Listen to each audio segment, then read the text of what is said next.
tiene algo de parte de Dios. Así que, invitarle y darle la bienvenida en este primer domingo. Gracias, Pastor Alex, por aceptar nuestra invitación y por venir hoy día. Siéntase libre. Muchas gracias, muy buenos días tengan todos ustedes. Amén. La verdad, estoy muy comprometido y amén. Gracias por el amor, por la gracia que siempre he tenido la bendición de esta casa. Amén. Gracias con el pastor Juan Carlos, la pastora Gina. Ya llevamos años con una amistad. Somos una familia. Amén. Somos una familia y creo que Dios tiene tanto para ustedes como para nosotros algo nuevo cada día. Amén. Yo quiero que ustedes cierre sus ojitos un rato y ponga su mano en el corazón y ore conmigo. Padre Celestial, te damos gracias. Hoy estamos aquí, congregados en tu nombre, para que puedas edificarnos, Señor, para que puedas estremecer nuestro ser interior, para que podamos, Señor, en el poder de tu palabra, Señor, crecer para salvación, Señor. Gracias, amado Espíritu Santo. Ábrenos los ojos del entendimiento para poder ver, discernir, crecer, fundamental. En el nombre de Cristo Jesús te lo pedimos y te damos gracias. Amén. Amén. Amén. Hoy queremos llevar una palabra directiva, pero quiero hacerlo basado en un recuento de varias cosas que nos van a enseñar y nos van a hacer ver y entender en dónde estamos, qué es lo que estamos haciendo y hacia dónde debemos ir. Amén. Yo me recuerdo hace muchos años que cuando escuché el mensaje de la palabra de Dios, el mensaje evangelístico,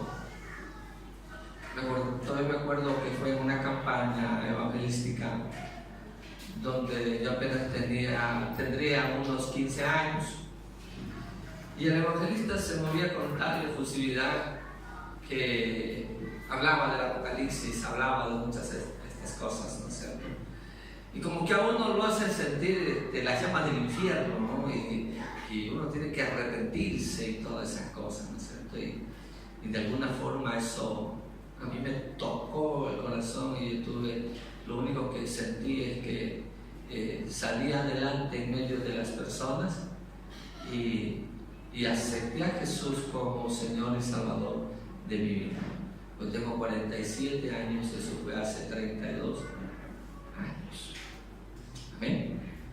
Entonces, y de todo eso me acuerdo cuando llegué a la congregación, una pequeña congregación parecida a esta congregación, y vi muchas cosas que quise hacerlas, que quedé impactado, impregnado sobre el mover de todo este asunto de la unción, escuchar temas con palabras como la unción, como el ayuno, como la oración, la hacer vigilia y el hablar en lengua y todo eso, ¿no?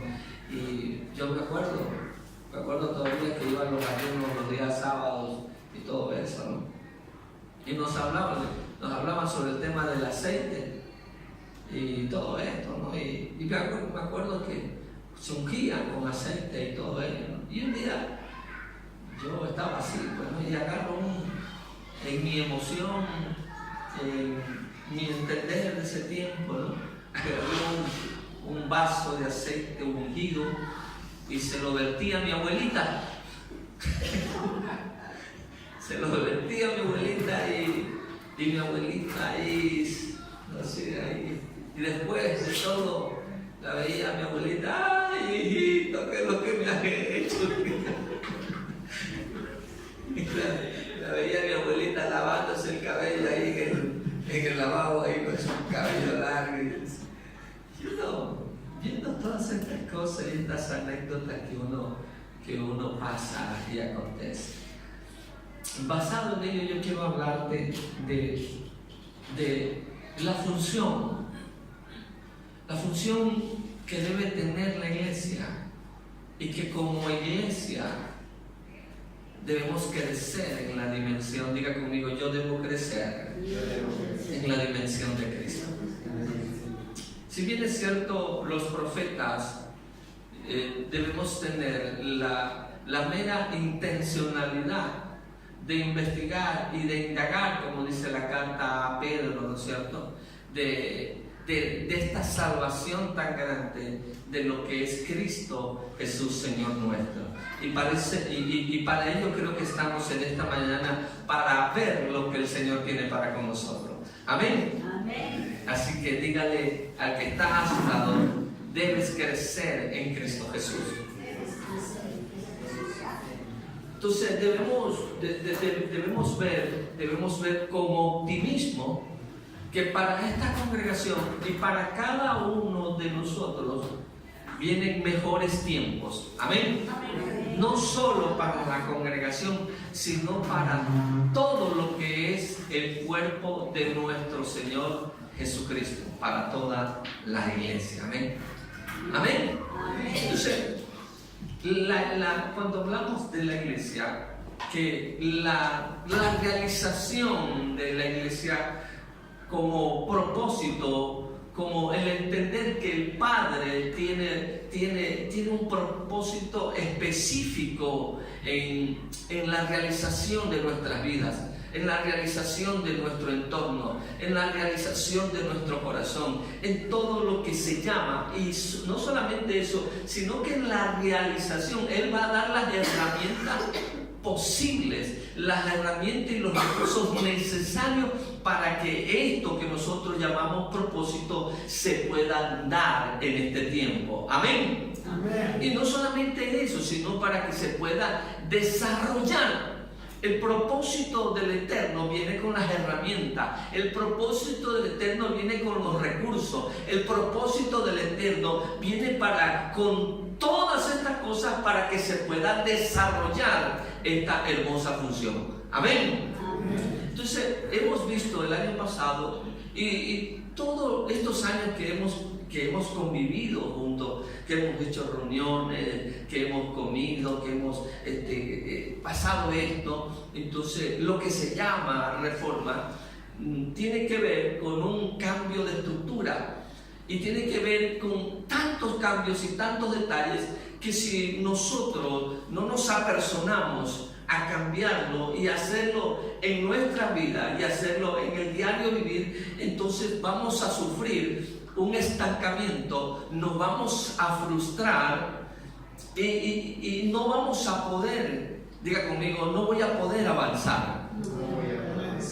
Y sucede que nos vamos a estancar en lo religioso y no podrás alcanzar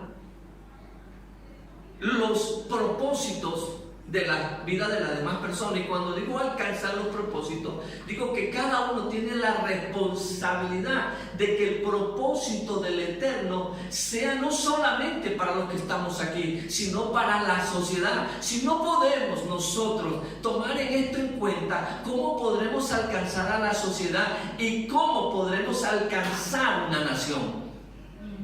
Amén. El Señor nos ha mandado a discipular las naciones, pero si no podemos hacerlo en nosotros mismos, ¿cómo podremos alcanzar a la sociedad? ¿Y cómo podremos alcanzar a aquellos que están afuera? ¿Ven? Yo pienso que ya hemos vivido nosotros, y ya sabemos los que están aquí, acerca de la liturgia, acerca del entretenimiento, acerca de lo que es la edificación de cada uno de nosotros, lo que conlleva estas cosas. Nuestro enfoque, diga conmigo, debo estar enfocado. Levántame tu mano, diga, debo estar enfocado en la edificación del pueblo. Pero parece que esto lo tomamos muy a la ligera. Conversando hasta el día de hoy, tú puedes conversar con varias personas y te puedes dar cuenta que hasta el día de hoy muchas personas tienen un concepto equivocado sobre lo que es en la definición de la iglesia. Para algunos, alguien me decía ayer, es que la iglesia es una entidad religiosa, y déjeme decirle, la iglesia no es una entidad religiosa. Usted debe sacarse de su vida ese concepto, esa definición, que la iglesia no es una entidad religiosa. Diga conmigo, no lo es. No es un ente corporativo religioso. Tú puedes darte cuenta que en la mente de nuestro Señor Jesucristo nunca estuvo en su mente la idea de que la iglesia sea una entidad religiosa. Jamás lo fue y jamás lo será. No lo es. Amén. Entonces debemos, yo quiero aprovechar este primer culto, ¿no es cierto?, que ustedes hacen, para hacer tal vez un rastreo, tal vez para hacer un recuento, para ver tal vez un rever en nuestro entendimiento, en nuestra definición de conceptos de lo que es la iglesia. Amén. Entonces podríamos arrancar a decir, ¿qué es la iglesia? Cuando tú examinas la carta de Pablo, el ministerio del apóstol Pablo, en todas sus expresiones, tiene que ver con aclarar para ese tiempo lo que es la iglesia. Amén. Alguien me decía, hasta yo lo había pensado, muchas veces hemos dicho, es que tenemos que volver a la iglesia primitiva. Tenemos que volver a la iglesia primitiva. Cuando te das cuenta que la iglesia primitiva tenía grandes desastres, era un desorden terrible, con la única ventaja que veía que los hombres de la revelación no habían hecho nada por solucionar este problema. Y el apóstol Pablo ya lo tenía muy claro y lo tenía muy entendido. Tenían principios, tenían valores y tenían secretos y revelaciones del reino para ordenar este desastre. Pero hoy en día parece que tenemos el mismo problema, y aún en tiempo de la posmodernidad todavía la gente no ha entendido lo relevante que es el tener ya definido lo que es la iglesia en la mente de Cristo. Amén. Y Pablo lo enseña. Y Pablo dice en su carta que esto es un misterio, pero que es un misterio que estaba escondido, pero es un misterio revelado. Y Pablo empieza en sus cartas a enseñarlo y aclarar lo que verdaderamente es la iglesia. Amén. Cuando tú lees el libro de los Hechos, mira, yo te digo una cosa, yo por mucho tiempo estuve buscando esto, porque no tenía claras las cosas. Y no vamos a encontrar culpables, que la denominación, no, es parte de un trabajo, diga conmigo, es parte de un trabajo de todos. Cuando tú ves el libro de los Hechos, en el libro de los Hechos tú encuentras dos clases, o dos tipos, o dos modelos de iglesia. El primer modelo, tú lo ves al apóstol Pablo, y en este primer modelo, Pablo no crece en este modelo de iglesia. Es un modelo que mayormente es aceptado por los líderes de aquellos momentos y de aquellos tiempos. Y es el modelo, diga conmigo, el modelo Jerusalén. Es el modelo Jerusalén. Y el segundo modelo que tú ves en los libros de los Hechos y en las cartas de Pablo, es el modelo en el que Pablo, diga conmigo, Pablo edifica. Es el modelo en que él construye la iglesia. Pero él edifica en el entendimiento y en la revelación que le fue otorgado. Y que eso duró varios años. Y usted lo puede ver cuando lee sus cartas. Pero dentro de estos dos modelos, como tú quieres llamarle, o dos formas, o dos maneras, hoy tú ves que hay prácticas, tú ves que hay funciones que se realizaban de diferentes formas y de diferentes maneras. Lo que llamamos el modelo de Jerusalén es que este modelo actualmente prevalece hoy en este tiempo. Desde los días de la iglesia primitiva hasta el día de hoy, ese modelo prevalece con mayor fuerza. Amén. Y otro es a lo que hoy llamamos, a lo que se podría llamar iglesias apostólicas. Pero no iglesias apostólicas en lo que nosotros hemos visto en este tiempo, de agarrar, poner un rótulo, esta es una iglesia apostólica, o de hacer cosas que nos identificarían con lo apostólico. No, hay cosas que están totalmente erradas en cuanto a lo apostólico, porque lo apostólico tenía que ver con que las 5 oficinas ministeriales tenían que ver con la edificación del cuerpo de Jesús Cristo. Amén. Tenía que ver con la edificación de la iglesia. Pero esta edificación en la cual Pablo es el que participa, Pablo las funda, Pablo las establece, pero establece estas congregaciones, las establece en la revelación y en el entendimiento, en donde Cristo, diga conmigo, diga, Cristo es el centro de la iglesia. Amén. Pero con el paso de los días, con el paso de los años, a la iglesia Jerusalén, lo que muchos no ven, que a la iglesia de Jerusalén le cuesta entender lo que Pablo les quiere enseñar.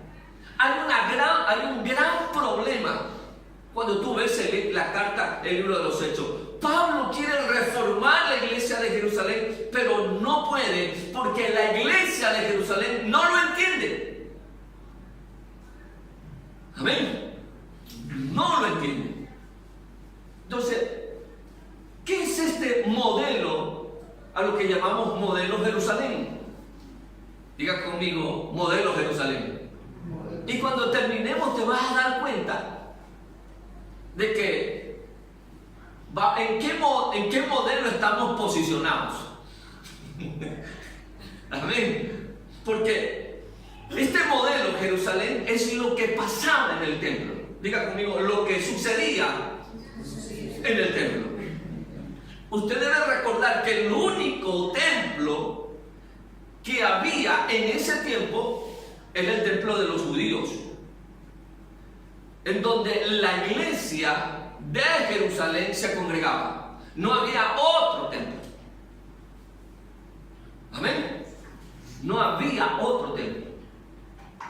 Ese es el templo donde la iglesia, los cristianos, se congregaban. En el templo donde se hacían los sacrificios, ese era el templo donde se congregaban los primeros cristianos. Hola. La iglesia de Jerusalén, donde ellos hacían sus actividades, donde donde ellos ejercían dentro de esa estructura. Y para ellos la historia lo define como un templo judaico.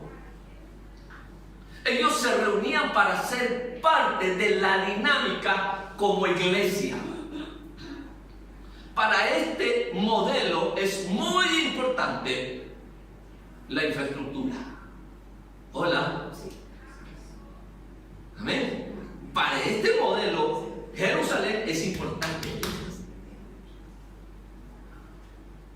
Pero en el modelo de Pablo, te das cuenta que no, Pablo no tiene un templo. Él no edifica un memorial, no edifica un templo, sino que él se dedica a edificar la iglesia de Cristo. Él se dedica a edificar lo que llamamos el cuerpo, la congregación de los santos. Es allí donde está el problema, que la mayoría de la gente no se permite ser edificada. Tienen una mentalidad de templo, pero no una mentalidad de cuerpo de Jesucristo. Aleluya. Lo que se dice que el modelo Jerusalén diga conmigo, es el modelo del encierro. ¿Por qué el modelo del encierro? Porque era parte de la cultura eclesiástica. Era parte, es decir, que solamente un tipo de personas se congregaban en ese templo. Y saben que eran solo los judíos podían congregarse, no se podía congregar nadie más. Los gentiles no podían. Y esto me suena, no sé si le suena a algo. Yo soy evangélico, yo soy bautista, yo soy presbiteriano. Vos tenés que arrepentirte para que tú puedas entrar a este círculo. Hola. Amén. Es en este modelo en que la vida de las personas estaba resumido en liturgias, en rituales, en lo que hacían la vida de las personas dentro del templo judaico de Jerusalén. Yo por mucho tiempo leí esa parte en la Escritura donde dice en el libro de Hechos, capítulo 2, 3, 4 en adelante, donde dice que todos los días se reunían en el templo y por las casas. Hola. Amén. Pero estaba hablando del templo judío. Es decir, la iglesia, ese era el sistema de vida, ese era el diario vivir del pueblo cristiano, se podría decir. Todos los días ellos se congregaban en el templo y por las casas. Y muchos de nosotros, hasta yo lo prediqué, hermano. Qué tremendo, qué gente más fiel, más devocional. Pero a causa, ¿por qué se congregaban? A causa de un entendimiento de lo que era la vida de la iglesia. Porque para ellos esa era la vida de la iglesia. Para ellos, pero la vida de la iglesia estaba en el entendimiento y en el crecimiento de la vida de Cristo. Amén. Pero déjame decirte que esto es lo que nosotros llamamos, diga conmigo, diga dualidad. Diga conmigo, dualidad. ¿Qué significa dualidad? Que los judíos tenían una visión doble. ¿Y cuál era esta visión doble de dos mundos? Una era el mundo secular, lo terrenal, lo mundano, lo del mundo. Esa era la visión que ellos tenían. Y ya por ahí ya la vas hilvanando lo que te quiero decir. Y el otro, el mundo espiritual, en lo que se le daba mayor valor a lo que tenía que ver con las actividades que realizaban como templo judío, como templo judaico, tanto en el templo como en las casas. Y no has escuchado, es que el término cristiano, es que en el mundo, y es que en el reino, y es que en lo espiritual. ¿Por qué? Porque este concepto viene de los judíos, que ellos tienen esta dualidad. Y el problema con la iglesia cristiana es que Dios nunca las hizo como una dualidad, sino que este concepto viene parte errado, equivocado de lo que es la iglesia. Hola. Hola. Lo divino lo separaron de lo mundano. ¿Cómo es eso? Crearon dos mundos. Y préstame mucha atención, no te distraigas a esto. Cuando ellos separan, estoy hablando de qué iglesia, diga conmigo, de la iglesia de Jerusalén. Estoy hablando de la iglesia de Jerusalén. Cuando ellos tienen esta dualidad, disculpe que sea reiterativo, ellos separan lo divino de lo mundano.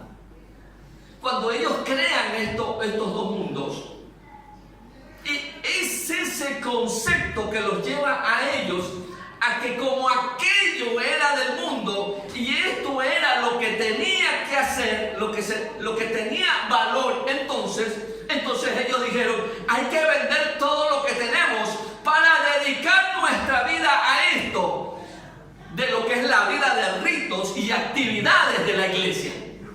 Hola. Amén. Entonces, ¿qué es lo que hacen ellos? Ellos empiezan a vender sus casas. Ellos empiezan a vender sus propiedades, ellos empiezan a vender sus negocios, ellos empiezan a vender sus tierras productivas, lo venden todo, absolutamente todo, para dedicarse, entre comillas, a servir ¿a quién? A Dios. Hola. Amén. Yo me enteré, yo fui parte, cuando digo fui parte, porque escuché desde muchacho, desde muy joven, las cosas más terribles que parecían que eran divinas, pero eran desastrosas. No, que tú tienes que dejar de estudiar, dejar para dedicarte a servir a Dios, porque Cristo ya viene pronto.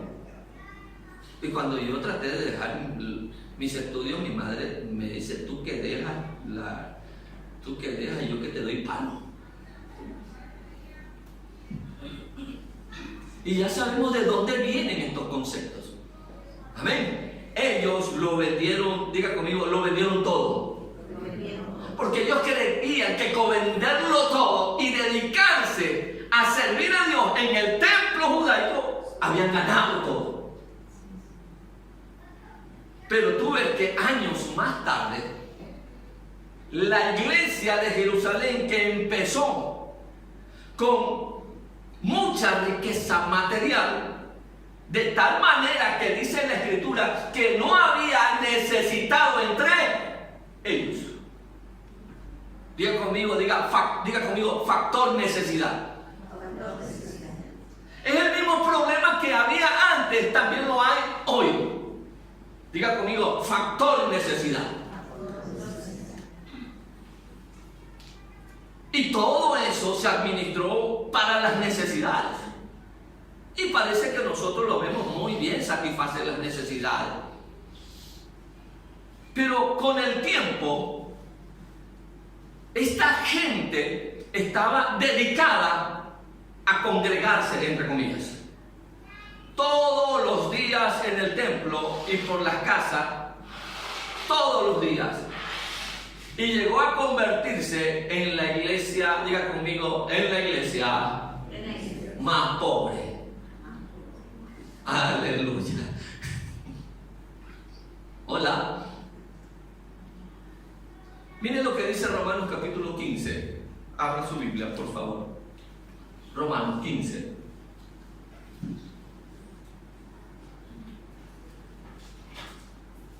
Verso 25. ¿Lo tiene? Romanos 15, verso 25. Dice, ahora voy a Jerusalén para el servicio de los santos. Diga conmigo, diga santos, pero pobres.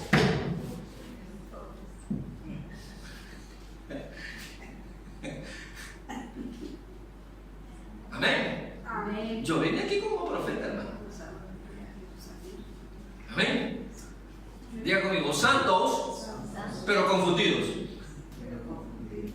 Diga santos, pero desesperados. Diga santos, pero sin dirección. Ahora voy a Jerusalén para el servicio de los santos. Ellos fueron al templo, diga conmigo, al templo judaico. Dice, pues Macedonia y Acaya tuvieron bien hacer una ofrenda para los pobres que hay entre los santos que están en Jerusalén. La iglesia estaba pobre. ¿Por qué estaba la iglesia pobre? Diga conmigo, diga, todos se dedicaron a ir a la iglesia, a hacer las obras de la iglesia, diga conmigo, y se hicieron pobres. Gálatas capítulo 2, verso 9, por favor. Miren lo que dice Pablo. Yo lo tengo en una versión, pero esa versión es también lo mismo. Dice, y reconociendo la gracia que me había sido dada, Jacobo, Cefas y Juan, que eran considerados como columna, nos dieron a mí y a Bernabé la diestra en señal de compañerismo para que nosotros fuésemos a los gentiles y ellos a la circuncisión. Solamente nos pidieron que nos acordásemos de los pobres. ¿De qué pobres están hablando? Diga conmigo, le voy a parafrasear este verso bíblico. Amén. Te lo voy a parafrasear. Amén. Está bien, muchachos, no nos hagamos problemas. Si tú, Pablo y Bernabé van a los gentiles, prediquen todo. Tienen nuestra amistad, nuestros compañeros tienen nuestra bendición. Pero un problema, estamos pasando una yesquera terrible. No se olviden de nosotros. Amén. Parafrasis sale de una casa. Amén. Escucha, la iglesia que en un tiempo tuvo muchísimo recurso económico, se dedicaron a gastarlo en la necesidad de la gente y no, escúchame, y no en producir gente que pudiera ser productiva para el reino. Hola. ¿Me entendió? Ellos se dedicaron a gastar todo el dinero en la necesidad de la gente, pero no invirtieron este dinero en ¿qué? Diga conmigo, en producir gente para que la gente sea productiva en el reino. Y con esto te quiero decir que ese modelo lo que tenía era valor en la vida, era que la gente estaba encerrada en esa cultura, en una cultura de rituales, liturgias, ceremoniales. Escúchame bien, la vida de la iglesia no es lo que hacemos dentro de las cuatro paredes. La vida de la iglesia es lo que hacemos las 24 horas diarias de nuestra existencia, de nuestra vida. Gracias por su emoción. Amén. Pero ¿qué pasa? Que estamos en ese molde que la vida de la iglesia es dentro de las cuatro paredes. Estás totalmente equivocado. Totalmente equivocado. Por eso que tú ves una gran improductividad de cristianos que no predican, que no edifican, porque tienen la mentalidad de culto, porque tienen la mentalidad que tienen que escuchar un mensaje el día domingo y las 24 diarias de su vida son unos perfectos inútiles. Hola. Por eso no predican. Amén. Y yo te voy a decir, diga conmigo, diga, la vida de la iglesia no es lo que hacemos dentro de las cuatro paredes. Tu vida de iglesia son las 24 horas de tu vida.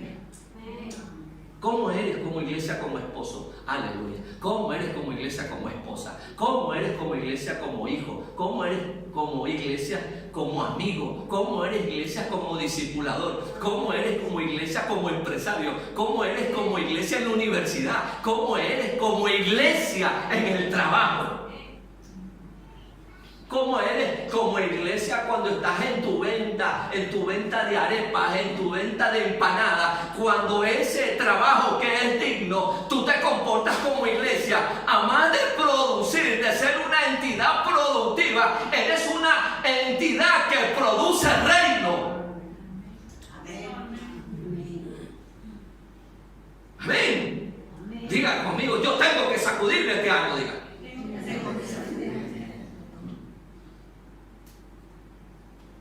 ¿Cómo son los hijos? Los hijos en el colegio.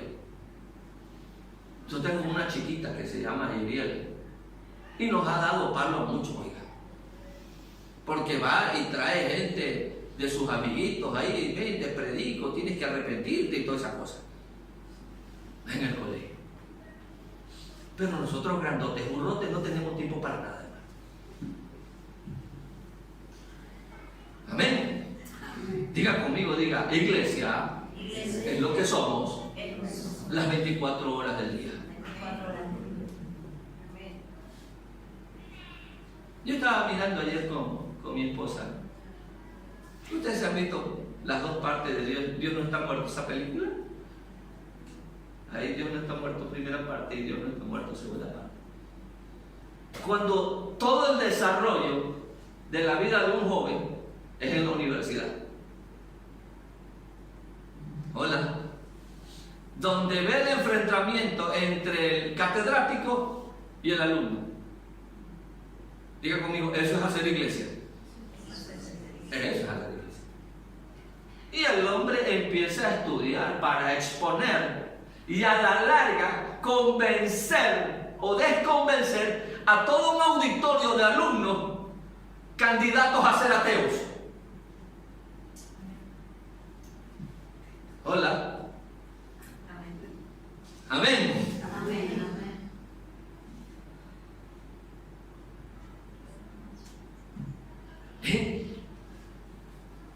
¿Qué es lo que estamos haciendo las 24 horas? Sí, pero queremos profetas que vengan los días domingos y nos profeticen. ¿Sabe que el Señor te va a dar un auto? No, el Señor no te va a dar un auto. Tienes que ir a trabajar para que el Señor te bendiga con un auto. Hola. Amén. Claro que Dios es soberano para bendecirte. Amén. Yo no estoy atentando a Él. Él puede hacer lo que Él. Pero en esta cultura, en esta idiosincrasia latinoamericana, que se le enseñó al latinoamericano a tener la mano extendida para que otros puedan regalarle la miseria y las migajas. Cuando no es así, levanta tu mano y diga, yo tengo que producir. Diga, soy un ente productivo. Pero no somos un ente productivo, sino un ente reactivo a las cosas que nos pasan. Nos enojamos y caemos en unas carnalidades terribles. Pero escucha, afuera, tú debes entender que afuera, escúchame bien, se define lo que somos mostrando por qué lo hacemos. Hola. La iglesia, repito, no es, entiéndalo, no es una entidad religiosa. Sácate la gorra porque estás entrando a la iglesia. No más que chicle porque está. Por favor, bota el chicle. Estás en un lugar sacrosanto. Oye, digo una cosa. ¡No converses! Y nosotros lo hicimos, hermano. Y yo también lo hice y nos daba rabia, hermano. además de la mano de la educación, que usted, mientras una persona le está hablando, usted no puede estar con el celular ahí. Eso es otra cosa. Yo hasta llegué un día a decir, Señor, voy a orar para que se les funda el celular a estos hermanos, para que me pongan atención, hermano. Fuego del cielo cae y consume, hermano. Amén. La iglesia, dile que está a tu lado, la iglesia no es una entidad religiosa. Ustedes sabían que en la Biblia, la iglesia, yo decía a un pastor amigo mío, cuando Jesús dijo, esta es mi iglesia, Jesús no estaba refiriendo que era la única iglesia. Ya había iglesias, ya existían iglesias. Jesús no inventó la palabra iglesia. La iglesia no es algo que Jesús fundó, porque esta palabrita ya existía. Él está diciendo, oye, yo sé, el contexto es, hay otras iglesias, pero yo voy a edificar la mía. Hola. Ya había. Cuando Jesús se refería a algo que ya era, diga conmigo, ya era existente. Ya esto existía en la sociedad. En cada ciudad, escúcheme bien, había una iglesia. Y esta iglesia no eran grupos religiosos. Hola. Amén. Préstame atención. No eran grupos religiosos. Ya existían en cada ciudad iglesia o eclesía. Y estos grupos no eran entidades religiosas, sino que estos grupos tenían la habilidad para que las leyes del gobierno, del reino, en este caso Roma, pudieran establecer esas reglas, esas leyes en la sociedad de manera correcta. En otras palabras, ellos eran los supervisores de que las leyes que habían sido establecidas por el emperador o por los magistrados tenían que cumplirse. Diga conmigo, levanta tu mano. Diga, yo soy un facilitador de que las leyes y los principios del reino se establezcan en las personas.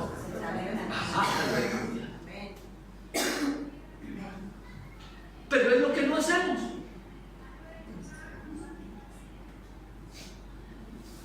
Mira lo que dijo Jesús. Jesús dijo, yo quiero edificar una iglesia. Yo quiero gente que conozca mis leyes, gente que conozca la ley del Espíritu, gente que conozca la vida del Espíritu y que establezca un gobierno, que establezca una forma de vida, que establezca una cultura. Personas, diga conmigo, personas entendidas en la vida de Cristo. Aleluya, esta es la iglesia. No religioso, sino gente entendida en la vida de Cristo, y que esta vida de Cristo sea establecido en la sociedad, sea establecido en la familia, sea establecido en la empresa, sea establecida, es decir, es una contracultura y tú eres el facilitador, tú eres la persona a cargo que tiene que establecer en cada familia, en cada sociedad. No es cuestión de un discipulado. Tomamos un discipulado, anotamos los libros y dejamos los libros en la casa. Esa es una mera irresponsabilidad. No estoy diciendo que los discipulados sean malos. Si no, ¿para qué hacerlo si no lo hacemos? Amén. Personas, diga conmigo, diga personas con una mentalidad reinante. Diga conmigo, yo soy esa persona. Levante, yo soy esa persona. Tú eres un facilitador. La iglesia no es entidad religiosa. La iglesia, estos grupos supervisaban y vigilaban de que las leyes del reino romano se cumplan. ¿Y tú por qué no estás cumpliendo la ley del emperador? Tú tienes que hacerlo. ¿Ah? Amén. Oye, eso está malo. La borrachera del diablo. Mira cómo tienes a tu familia. ¿Tú crees que eso le gusta a Dios? Has gastado todo tu dinero en borrachera y tienes a tus hijos mal vestidos, mal alimentados. Establece los principios del reino. Nos quejamos de los gobiernos corruptos, pero no educamos a nuestros hijos para que sean los próximos que tengan que conducir los destinos de nuestro país.